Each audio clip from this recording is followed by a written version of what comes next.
Баршаңызға сәлем қыздар, мен бүгін сіздермен өте дәмді әрі бір жасағаннан керемет шығатын өте қатпарлы круассан рецептісімен бөлісетін боламын. Видеоны соңына дейін қарап, лайк басып комментарий жазуды ұмытпаңыздар.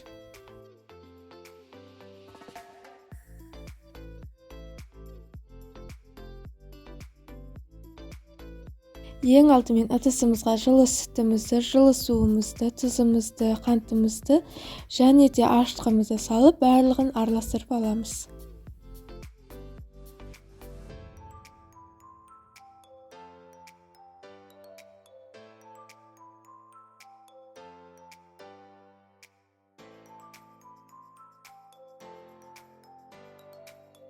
Араластырып болғаннан кейін бетін пищевой пленкамен жауып 10-15 минутқа қалдырамыз. Яғни сұйық массамыз біраз көтерілу қажет.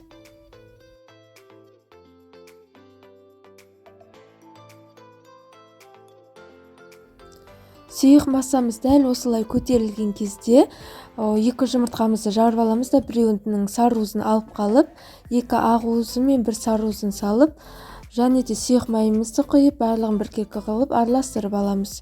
Сосын аз-аздан ұнымызды сала отырып, жұмсақ қамыр илейтін боламыз.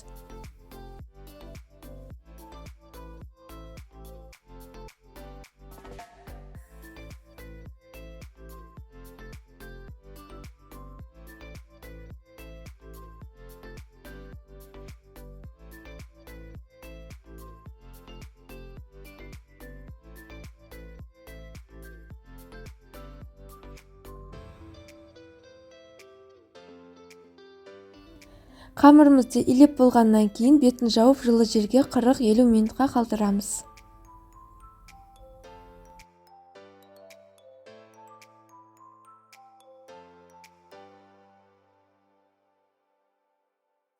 Біздің қамырымыз көтерілді. Енді қамырымызды теңдей 10 бөлікке бөлеміз.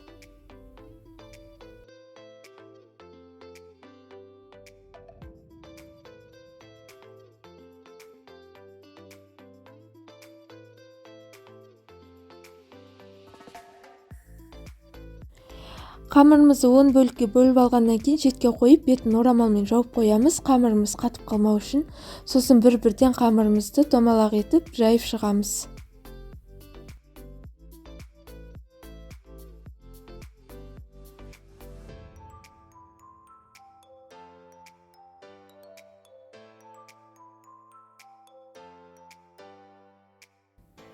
Қамырымызды жайып алғаннан кейін бетіне сары майымызды жағып шығамыз. Бөлме температурасында еріп тұрған сары май болу қажет.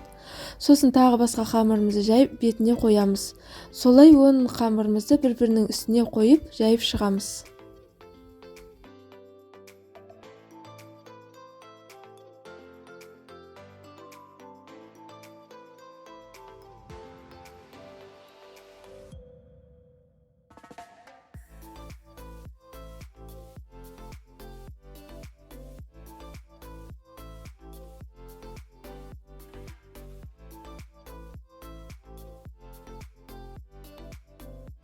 Видеода көріп тұрғандарыңыздай қамырларымызды бір-бірінің үстіне қойып шықтық. Шет жақтары ашылып қалса қолмен жауып жібереміз де үлкен қамыр етіп жайып шығамыз.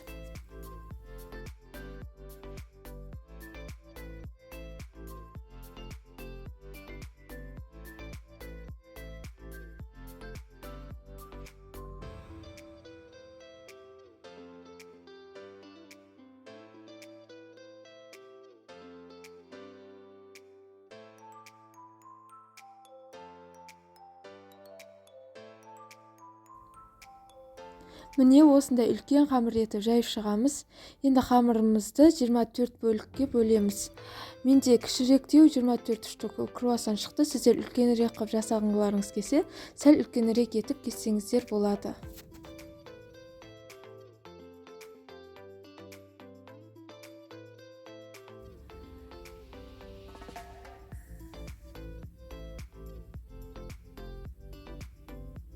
Видеода көріп тұрғандарыңыздай круассанды кішірек шетін кесіп жібереміз де ортасына шоколад немесе вареный сгущенка салып орап шығамыз.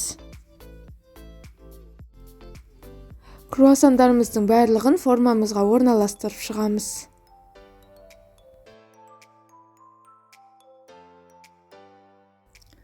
Круассандарымызды формаға орналастырып шыққаннан кейін бетін сарыуызбен жағып шығамыз.